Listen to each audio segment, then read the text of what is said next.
Boa noite a todos.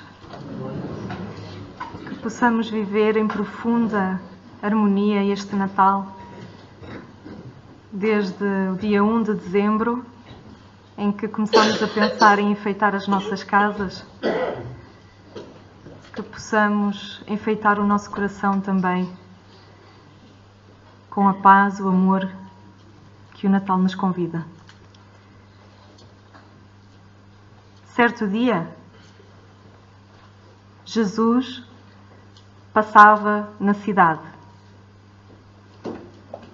e as crianças viram Jesus a passar e, eufóricas, a correr, começaram a avisar outras crianças: o Mestre está cá, o Mestre veio para nos falar, ele vai reunir o povo ali à frente. As mães das crianças queriam muito aproveitar a oportunidade para levá-las junto ao Mestre.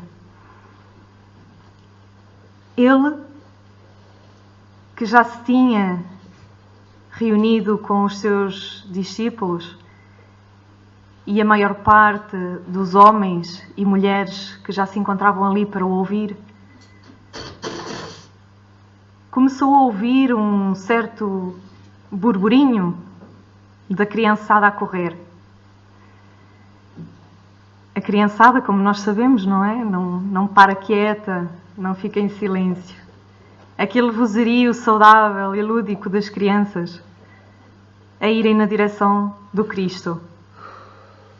E eis que um dos apóstolos se vira e diz: ei, calma! Onde vocês pensam que vêm? Que barulheira é essa? Não veem que o Cristo está a discursar? E logo veio outro, mais velho, e disse: então, crianças, vamos acalmar, não vamos perturbar o Cristo. Mas Jesus ergue-se e diz: deixai vir a mim os pequeninos, não os impeçais, porque só verá o reino de Deus quem se assemelhar a eles. E em verdade vos digo que quem não receber o reino dos céus como uma criança, não entrará nele. E acolhendo-as, afagando-as no seu regaço, o Cristo impôs as mãos e abençoou-as para deleite de todas as mães que ali estavam. Falar sobre Jesus e as crianças é inevitável. Estudar, reler e reinterpretar esta passagem de Jesus. Vamos entendê-la um pouco melhor quando nós relembrarmos que esta passagem de Jesus está inserida, está enquadrada numa das suas bem-aventuranças. Bem-aventurados os puros de coração, porque eles verão a Deus. É sabido no meio espírita que as bem-aventuranças foram resultado do tão conhecido Sermão da Montanha, em que Jesus se eleva no monte e discursa o mais sublime texto de esperança. Há um companheiro espírita que diz que as bem-aventuranças são o projeto de felicidade da humanidade. É o hino que nos leva a ter esperança no futuro. Porquê? Porque o Cristo neste momento diz-nos: bem-aventurados os que choram, bem-aventurados os mansos e os pacíficos, bem-aventurados os pobres de espírito, e por aí fora. Todos nós somos bem-aventurados nas nossas dores, nas nossas dificuldades. Porque um dia, se nós soubermos vivenciar todas essas oportunidades de redenção que nos surgem na vida, um dia teremos reunidas as condições para abraçar o reino de Deus. Então, quando nós pegamos numa destas bem-aventuranças, onde se insere esta passagem, deixai vir a mim os pequeninos, nós, inevitavelmente, temos de falar sobre a pureza de coração. Mas a pureza de coração deve ser entendida como a nossa capacidade de edificar no nosso coração, de construir no nosso coração os valores inolvidáveis, imperecíveis do amor. A pureza do coração só será conquistada quando nós conseguirmos compreender Deus. E nós podemos dizer logo imediatamente, nós só conseguimos compreender Deus quando começarmos a trabalhar a pureza de coração. Uma e outra coisa estão relacionadas. Compreender Deus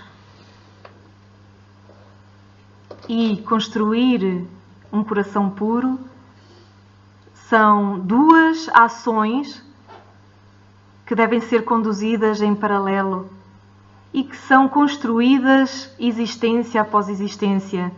Nós não conseguimos, felizmente para nós, adquirir todas essas virtudes de uma só vez, porque não iríamos conseguir abarcar a imensidão, a amplitude que todas estas virtudes nos iriam trazer. Tem que ser passo a passo. As crianças começam a andar caindo, primeiro sobre os joelhos, e caindo, gatinhando e caindo. Assim somos nós. E o reino de Deus, já se falou aqui por diversas vezes que até há alguns anos atrás, quando nós ouvíamos falar do reino de Deus, achávamos que era algo construído fora de nós e que seria para o nosso usufruto futuro, usufruto posterior. Era algo conquistável pelos eleitos. Os eleitos, aqueles que, de uma maneira ou de outra, teriam adquirido o direito de lá entrar. Hoje, muito mais conscientes, sábios e maduros, nós sabemos que o reino de Deus é a nossa construção íntima. Agora nós percebemos que conquistar a pureza de coração é, efetivamente, criar o reino de Deus dentro de nós. E nós percebemos o reino de Deus e vamos compreendendo Deus à medida que o tempo vai passando e à medida que nos vamos conhecendo a nós próprios. Vamos dar alguns exemplos. Fazemos sempre o mesmo caminho de casa para o trabalho. É sempre a mesma estrada. Passamos sempre pelas mesmas pessoas que têm a mesma rotina do que nós. Mas hoje eu dou conta que há ali um sinal diferente naquela estrada. Ontem eu não me lembrava daquele sinal, nem sequer dei conta que ele ali estava. E é algo que fazemos diariamente. Só quando nós nos abrimos a observar outras coisas é que damos conta que elas existem. Outro exemplo. Muitos companheiros dizem: É a segunda vez que estou a ler este livro e, na verdade, só agora é que entendi uma determinada parte do livro. Impressionante como da primeira vez eu não pude ver isto. Estava aqui. A verdade é que quando nós lemos a segunda vez, nós já somos capazes de interpretar a mensagem de outra forma. Então, a forma como nós vamos compreendendo Deus à nossa volta vai mudando à medida que nós vamos tendo experiências acerto, experiências erro, e novamente acertos e novamente erros. Só assim nós conseguiremos ver Deus. Por que será que quando uma mãe diz olha, estou grávida, e alguém responde, a tua vida vai mudar completamente. E na verdade vai, muda a vida, muda a própria pessoa, muda tudo. É uma transformação de 180 graus. Nós saímos do quente para o frio, do positivo para o negativo ou vice-versa. E só quem é mãe é que sabe como isto causa uma transformação em nós. Assim é quem já começa a compreender Deus. Quem já começa a compreender Deus também se sente transformado, a tal ponto que não consegue voltar atrás. Quanto mais compreende Deus, mais quer compreender, mais quer ter Deus dentro de si. Mas como é que eu sei que já conheço Deus? Como é que eu sei que já tenho alguma pureza de coração? Dizem-nos os espíritos superiores que pureza de coração é quando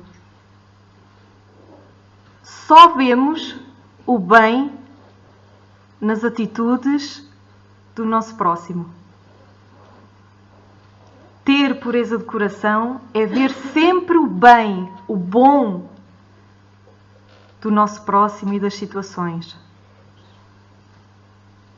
Ter pureza de coração é compreender fraternalmente. Ter pureza de coração é ter o olhar pacificado. É ter o olhar otimista. Diante da adversidade, diante da turbulência de notícias que nos invadem o coração e o pensamento diariamente na nossa televisão, é nós compreendermos que o escândalo é necessário e por ai de quem o escândalo vem, mas ele é necessário.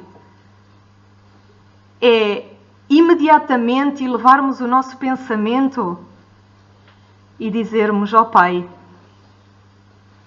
Tu és justo, és bom, Tu sabes o que é melhor para todos nós. Tu sabes o porquê de estarmos a passar por isto hoje. Ter pureza de coração é uma mãe que consegue dar tudo o que quer ao seu filho e, no entanto, ainda abraçar os filhos das outras. Os filhos das outras que já não existem fisicamente conosco. Emmanuel, no livro O Espírito de Verdade, que é um livro que nos ajuda a compreender o Evangelho segundo o Espiritismo, ele faz uma autêntica súplica em oração que nos ajuda a interpretar esta passagem do Cristo, deixai vir a mim os pequeninos, pedindo, rogando às mães do mundo que possam acolher as crianças que não têm mãe, as crianças que passam fome, as crianças que não têm escola, as crianças que não tiveram oportunidade de um peito que as alimentasse nos primeiros dias de vida e por aí fora. É emocionante a súplica de Emmanuel. Quando nós vemos que Jesus diz: deixai vir a mim os pequeninos, não os embaraceis. Neste conjunto de palavras, nós vemos que, de facto,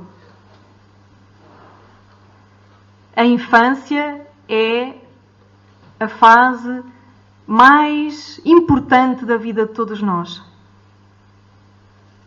Porquê? Porque é quando nós estamos mais moldáveis, mais receptivos às orientações daqueles que nos têm como tutores, sejam pais ou mães ou não.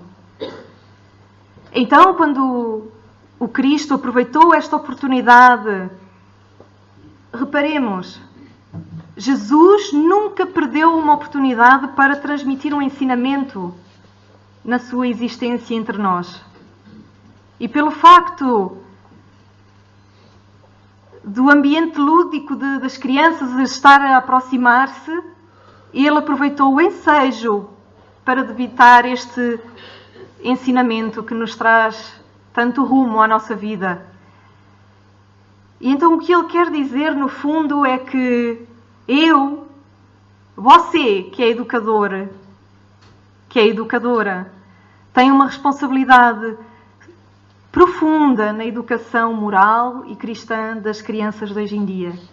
Porque quando nós suprimimos da educação das nossas crianças a existência do Cristo, nós estamos a embaraçar a ida das nossas crianças ao encontro do Cristo.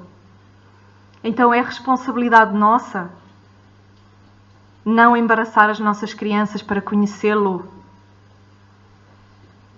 Porque o reino dos céus é para aqueles que se assemelham a elas. Jesus não disse, e muitas vezes isto é mal interpretado, Jesus não disse o reino dos céus é das crianças. Ele diz, é para aqueles que se assemelham a crianças. Porquê crianças? Porquê as crianças? Ora, todos nós contactamos diariamente com crianças. Nós sabemos como elas são honestas, simples e, acima de tudo, sinceras. Então, quando nós nos propomos a edificar a pureza no nosso coração, a tentar encontrar o Pai Deus dentro de nós e ao nosso redor, nós temos que ser honestos connosco próprios. Nós temos que ser sinceros connosco próprios. É nesse sentido que o Cristo, aproveitando as crianças, deu uma das maiores lições ao adulto de então.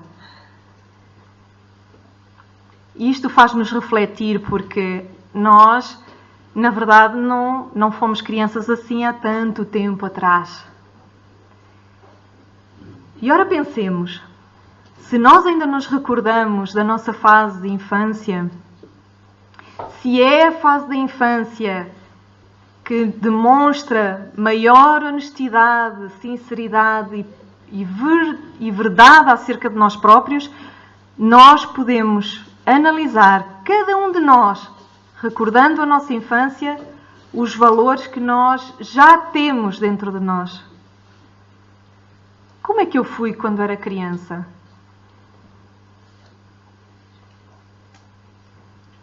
Fui mais doce do que sou agora? Fui mais amiga do meu amigo do que sou agora?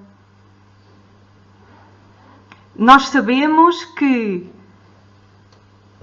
só ao fim de 7, 8 anos é que a nossa encarnação, a nossa existência se consolida.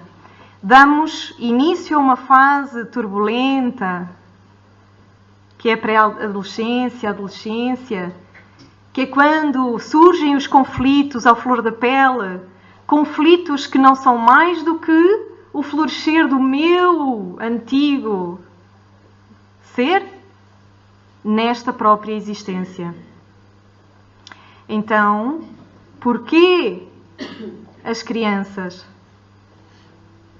Porque Jesus, no fundo, está a convidar-nos não só a olhar para o nosso dia-a-dia como crianças, mas também a olhar para o nosso passado próximo, enquanto crianças que fomos, para descobrirmos as potencialidades que nós transportamos e que já não nos lembramos.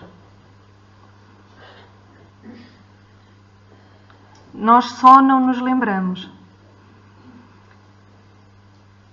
Uma outra análise que nós podemos fazer é, ora, o Espiritismo veio ajudar-nos a compreender o porquê de certas aptidões, o porquê de certas dificuldades.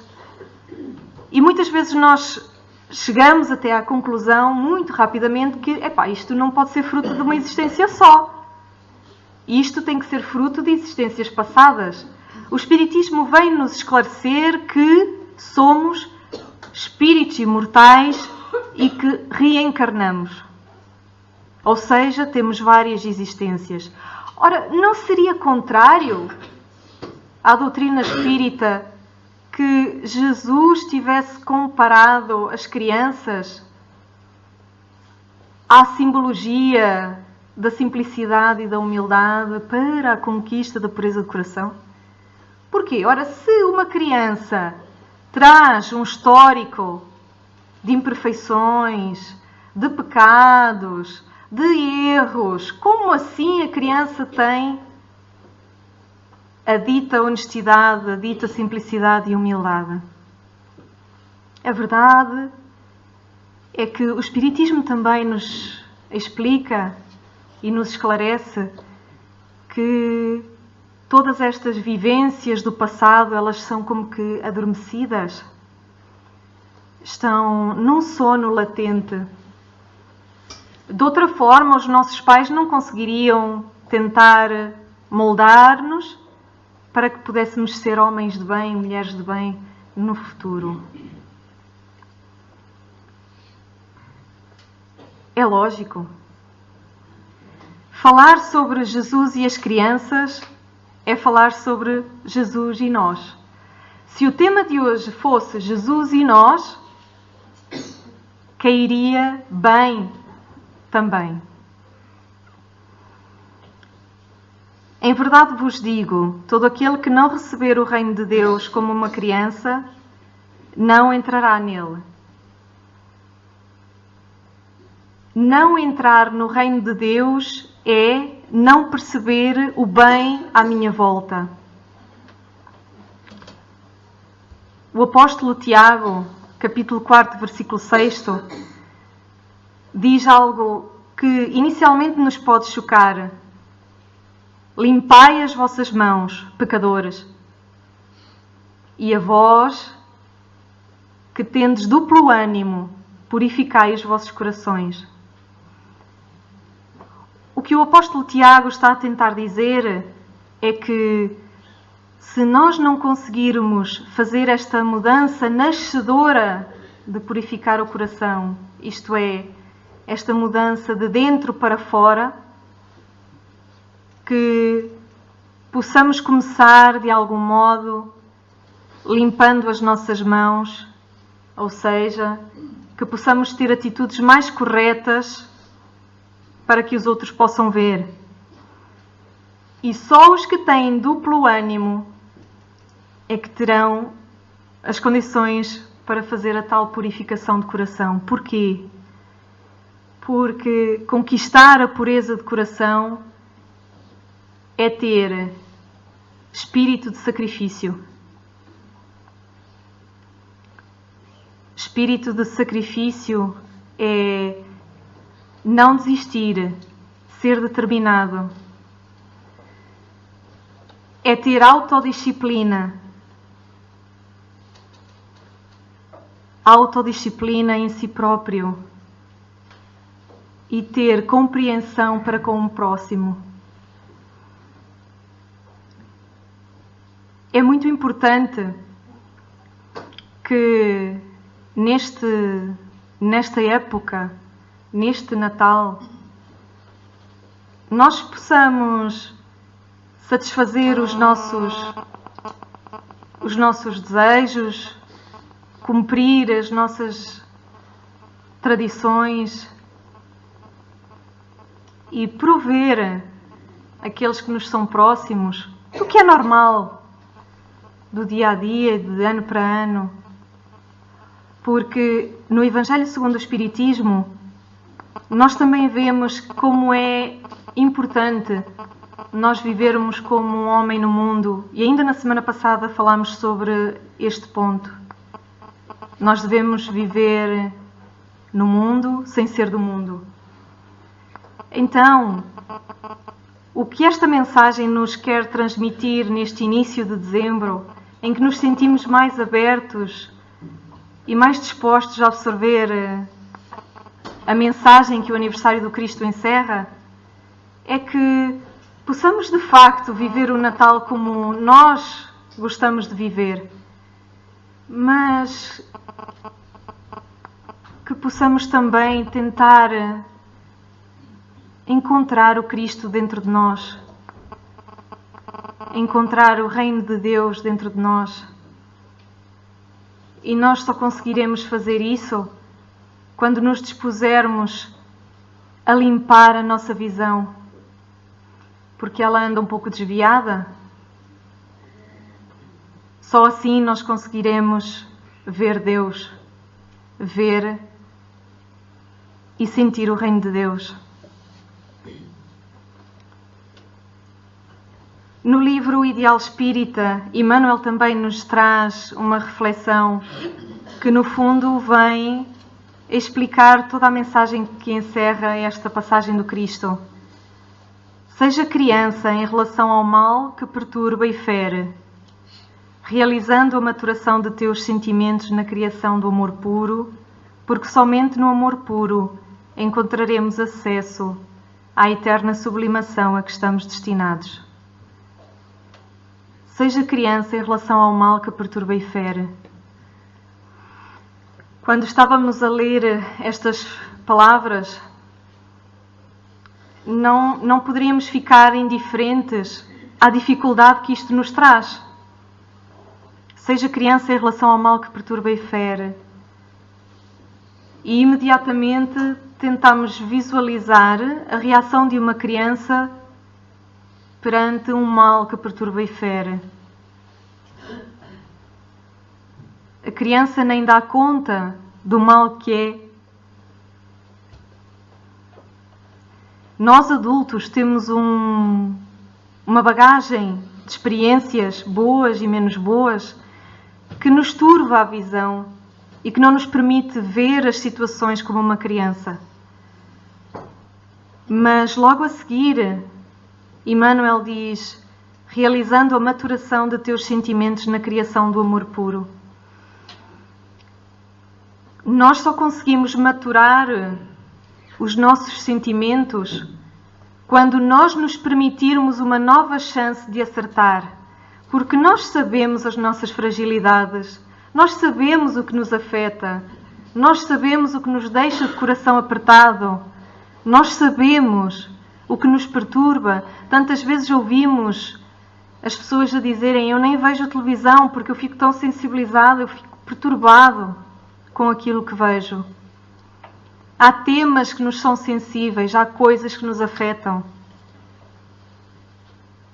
Chorar, sim, nós podemos chorar, é uma forma de exteriorizar aquilo que nós estamos a sentir e é uma forma de lavar a alma.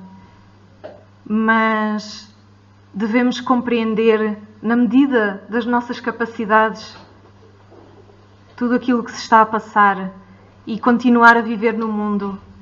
Porque um dia, quando nós regressarmos a casa, alguém nos vai perguntar: o que fizeste com os talentos que te dei? E se eu tenho riqueza e fui capaz de a empregar corretamente, eu vou estar de consciência tranquila. E se eu tiver inteligência e utilizei em benefício de todos, eu vou ter a consciência tranquila. E se eu tiver tido filhos e os tiver orientado da melhor maneira possível, eu terei a minha consciência tranquila. Na certeza, porém, de que amanhã eu poderia fazer bem melhor do que fiz hoje. Mas era o que eu sabia no momento. Maturar os nossos sentimentos na criação do amor puro é compreendermos a nossa pequenez. E isto leva-nos a uma outra reflexão. Mas afinal, Jesus utilizou o exemplo da criança para nos falar sobre simplicidade e humildade.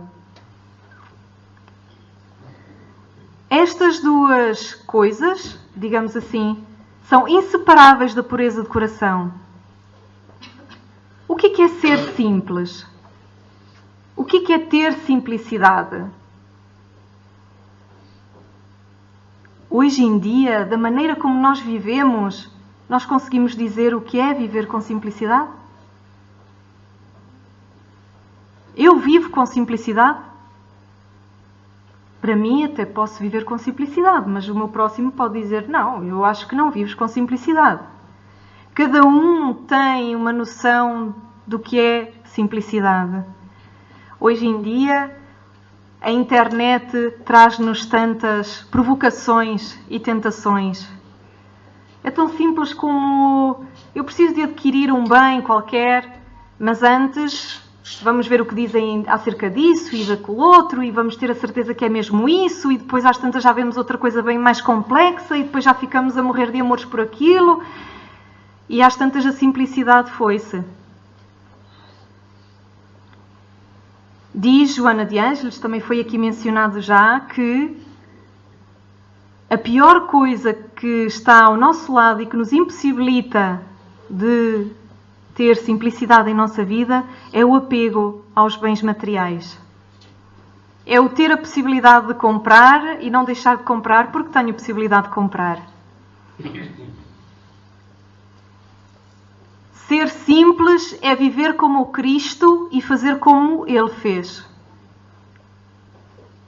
Como é que viveu o Cristo? Como é que viveu Jesus?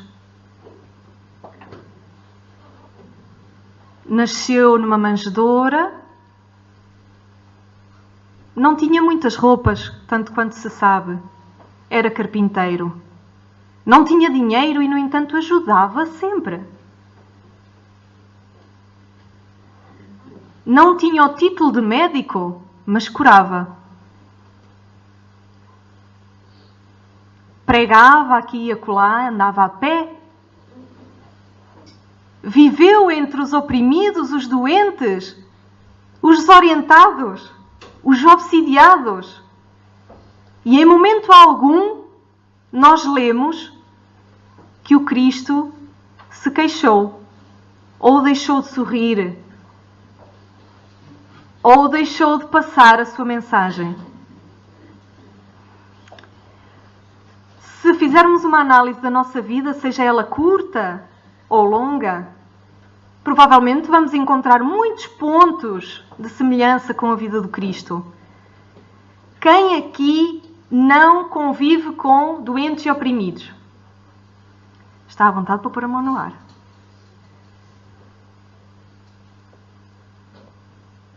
Quem aqui nunca sentiu a dificuldade de não ser compreendido, de não ser amado? Porque todos nós queremos ser amados por todos. Nem o Cristo, que era o Cristo, conseguiu ser amado por todos. Porque é que nós ainda nos afligimos tantos porque não agradamos a todos? Porque é que o nosso coração ainda se encolhe quando passamos por alguém que nós sabemos que não gosta de nós?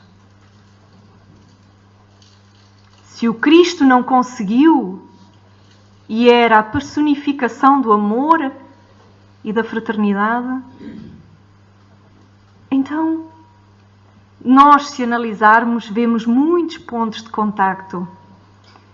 No entanto, será que nós fazemos como ele fez? Será que ao conviver com ignorantes, doentes, será que ao ter as dificuldades que ele teve, nós agimos como ele agiu? Nós pedimos perdão ao Pai pelo mal que o meu próximo me infligiu. Fazemos isso já? Se sim, então já contactamos com o Reino de Deus. Então já sentimos o Reino de Deus no nosso peito. Se nós já pedimos perdão ao Pai porque aquele me maltratou, então nós já conhecemos um pouquinho do Reino de Deus. Então, a mensagem da simplicidade é esta. E a da humildade. Esta passagem, deixai vir a mim os pequeninos, nós podemos encontrá-la no capítulo 8 do Evangelho segundo o Espiritismo. Umas páginas antes, no capítulo 7, nós encontramos uma mensagem do Espírito Lacordaire, que foi um padre muito importante na França há muitos anos. E que fala sobre o egoísmo e a humildade. E ele diz que virtude sem humildade é como você despir-se e verem-se-lhe as chagas no corpo.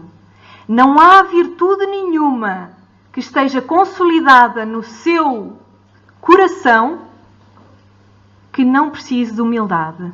Por outras palavras, a virtude primeira, a que nós devemos conquistar primeiro e consolidar, é a humildade. Todas as outras não são virtudes reais.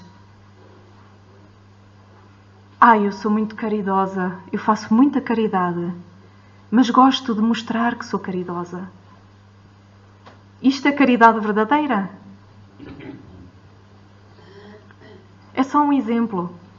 É interessante como ele nos diz que virtude nenhuma é consolidada sem a humildade. Sem a humildade é como se nós nos despíssemos e o nosso corpo se abrisse em chagas. Está lá esta mensagem. Então, nós temos vários exemplos a que possamos recorrer para orientar os nossos passos. Porque nesta quadra há muitas pessoas que sentem um vazio existencial. Não só nesta quadra, mas principalmente nesta quadra. Inclusive espíritos desencarnados. Porque quando partem, são exatamente iguais, pensam exatamente da mesma maneira e vivenciam as coisas tal e qual como vivenciavam antes, quando ainda tinham um corpo físico. E ficam repetidamente, anos a fio, a viver o Natal como se recordam dele. Então, principalmente aqueles que se comunicam falando sobre os seus bens que deixaram e que afinal não deixaram. Os bens que já não tocam, mas que sentem falta. É um vazio existencial. Porque quando nós temos simplicidade e humildade, nós limitamos espaço ou proibimos a entrada no nosso coração do egoísmo e do orgulho. Não há espaço para as 4 coisas em simultâneo. Ou nós somos simples e humildes, ou nós somos egoístas e orgulhosos. Quando nós nos propomos a construir a simplicidade e a humildade, nós estamos a empurrar, literalmente, a empurrar, é um esforço nascedouro, de dentro para fora, o egoísmo e o orgulho. Então, neste momento em que nós empurramos estas chagas nossas, íntimas, que nos dificultam a marcha, nós preenchemos esse vazio existencial. O teu coração estará onde estiver o teu tesouro. Se eu tiver desapego aos bens materiais, eu serei um pássaro livre quando partir. E o meu coração se abrirá a Deus e a tudo aquilo que vem por acréscimo. Porque se perceberes o reino de Deus como uma criança, conseguirás entrar nele. O reino de Deus é para os puros de coração e para os justos. Tudo mais será acrescentado após isso. Aqui justos são os homens de bem. Homens de bem. Homens de bem. É tudo aquilo que nós estivemos a falar até agora e que podemos encontrar num sublime texto no Evangelho segundo o Espiritismo. Temos tantas ferramentas à nossa disposição, tantas. Se temos dúvidas daquilo que estamos a ouvir, daquilo que já ouvimos tantas vezes, então basta pegar num livro, basta pegar no Evangelho segundo o Espiritismo, tudo está lá. Como ser um homem de bem, como viver no mundo. E gostaríamos de terminar dizendo que Deus está ao alcance de uma vista limpa, de uma vista renovada. Deus está ao alcance de nós próprios, em qualquer momento, em qualquer lugar. Deus não está no meu próximo, está, mas começa em mim. Devemos procurá-lo primeiro dentro de nós e propormos-nos a fazer a transformação. Parece difícil, mas queremos profundamente que neste Natal desejamos encontrar Deus como presente. Queremos com certeza preencher o vazio que nos traz o coração. Que consigamos ver o bem em todos e em todas as situações. Começar por aí. Eu vou só ver o bem, porque se como eu, o meu próximo tem Deus dentro de si, então algo de bom eu vou ver naquela pessoa, naquela situação. Eu vou compreender fraternalmente o meu próximo. E vou tentar ter no olhar mais paz e otimismo diante das oportunidades redentoras da vida. Porque tudo é importante. Todas as oportunidades, todos os momentos, acordada ou a dormir, todos são importantes para o meu crescimento. Que Jesus realmente nos alimente o espírito, nos conceda a luz do esclarecimento, a paz no coração, para que possamos vivenciar esta quadra como homens no mundo. Mas principalmente buscando encontrar o reino de Deus dentro de nós. Muita paz, muita alegria, que possamos sair daqui com sorrisos nos lábios e não com carinhas tristes. Vá lá, sorrisos. Vamos sorrir. É isso que Jesus quer de nós, que possamos sorrir com maturidade e que possamos ter força para acreditar. Temos de acreditar em nós, que conseguimos, por que não? Isto não é para os eleitos, é para todos nós. Não há eleitos. É para todos nós. Obrigada.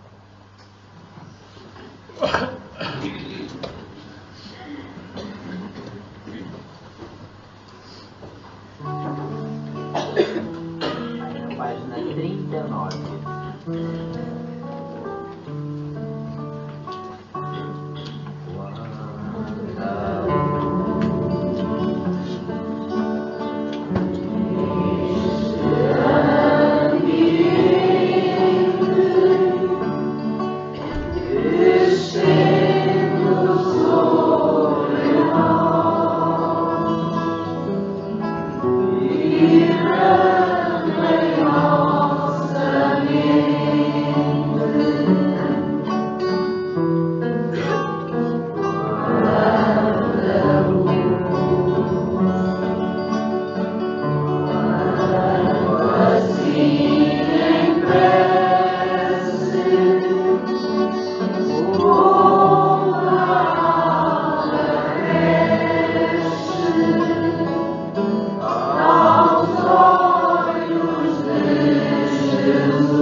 Querido amigo Jesus, nossa alegria, nossa paz, nossa inspiração por excelência. Aqui estamos, querido amigo, vibrando neste clima do teu Natal, recordando, Senhor, tantas lembranças, tantos registros de experiências de anos anteriores, muitos deles sediados em nossa infância. Sentimos-nos meninos e meninas naquela envolvência que te recebeu em Belém de Judá. Ah, Jesus amigo, deixa-nos inebriar nessa paz e nessa viagem no tempo, fazendo-nos perceber o quanto sentimos falta de Ti. Por muito que façamos, por muito que nos esforcemos, por sermos criaturas melhores, mais solidárias, o egoísmo, a altivez, o orgulho, a vaidade, ainda ensombram nossos dias, nossos pensamentos, sentimentos e ações. Lidamos com este ser pleno de fragilidades que somos nós, e com a mente repleta de ideais daquilo que gostaríamos de ser. Nesse teu Natal, Senhor Jesus, vem e aconchega-te na intimidade do altar dos nossos corações, sentindo que em cada momento, que em cada instante, nós podemos te trazer mais e mais para as nossas vidas. Quando todo mundo cristão te canta e te embala, te recorda e te representa nos presépios, nas luzes e nas cores pelo mundo afora. Vem, Senhor, e apieda-te das nossas lutas, das nossas dores. Envolve-nos.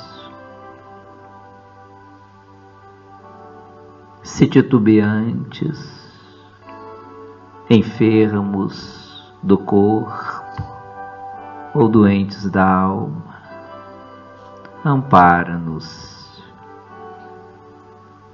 para que possamos, Senhor, ter o discernimento, o ânimo e a esperança de prosseguirmos firmes nos teus ideais. Agradecemos-te a presença dos nossos anjos de guarda, benfeitores extremamente devotados em nossas vidas. Oramos pelos familiares queridos da terra e do além, que nos consolam, nos confortam e de nós se recordam, assim como nós de cada um deles. Abençoa, Senhor Jesus, aqueles que transitam em nossa companhia espiritual, muitas vezes muito mais perturbados, sofredores do que nós próprios. Guarda, Senhor,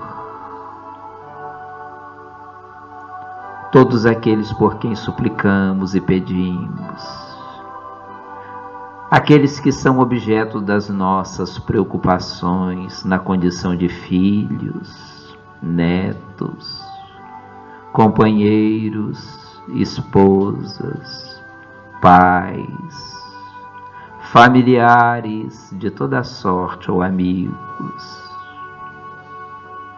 estando eles na terra ou no mundo maior.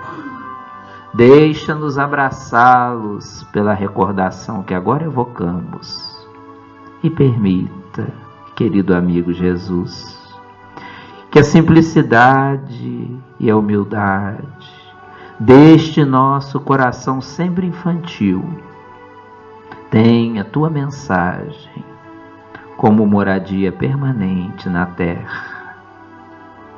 Assim nos despedimos, rogando que nos ampare, que nos envolva e nos proteja, hoje e para todo sempre. Fica conosco, querido amigo Jesus.